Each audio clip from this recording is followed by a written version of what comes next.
नमस्कार. पंडित जवाहरलाल नेहरू आधुनिक भारताचे शिल्पकार.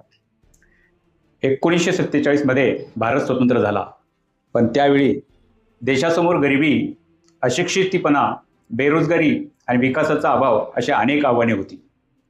अशा परिस्थितीत भारताला आधुनिक वैज्ञानिक लोकशाही राष्ट्र बनवण्याची दिशा कोणी दिली? त्यांचे नाव म्हणजे पंडित जवाहरलाल नेहरू. म्हणूनच त्यांना आधुनिक भारताचे शिल्पकार असे म्हटले जाते.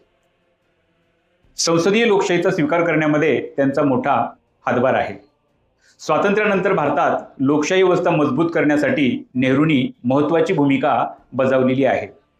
संविधानाच्या चौकटीत संसदीय लोकशाही, लोकशाहीसाठी निवडणुका आणि लोकशाहीचे मूल्य रुजवण्याचा त्यांनी प्रयत्न केलेला आहे.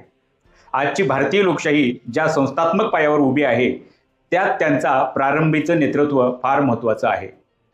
नेहरूंनी पंचवार्षिक योजना आणि मिश्र अर्थव्यवस्थेचा स्वीकार केलेला आहे. भारताच्या आर्थिक विकासात नियोजन पद्धतीचा व्हावा यासाठी नेहरूच्या काळामध्ये पंचवार्षिक योजनांना सुरुवात झाली. सरकारी क्षेत्रासोबत खाजगी क्षेत्रालाही स्थान देणारी मिश्र अर्थव्यवस्था स्वीकारण्यात आली. याचा एकमेव उद्देश होता औद्योगिक विकास, रोजगार आणि आर्थिक स्वावलंबन. उच्च शिक्षण संस्थांची निर्मिती त्यांनी पंतप्रधान असताना केलेली आहे. भारताला ज्ञान आणि कौशल्याच्या बळावर पुढे नेण्यासाठी उच्च शिक्षण विशेष महत्त्व देण्यात आले. IIT असेल, IIM असेल, एम्स सारख्या संस्था असतील, याच्या उभारणीमुळे भारतात तंत्रज्ञान, व्यवस्थापन आणि वैद्यकीय शिक्षणाचा मजबूत पाया तयार झाला. अलिप्ततावादी धोरण पंडित नेहरूंनी स्वीकारलेलं आहे.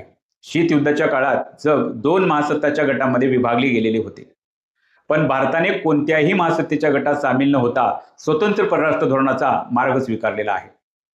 यातूनच पुढे अलिप्ततावादी चळवळीला प्रारंभ झालेला आहे. तुमच्या मते नेहरूंनी यापैकी कोणते योगदान आजच्या भारतासाठी सर्वाधिक महत्त्वाचे आहे? कॉमेंटमध्ये तुमचे उत्तर नक्की सांगा.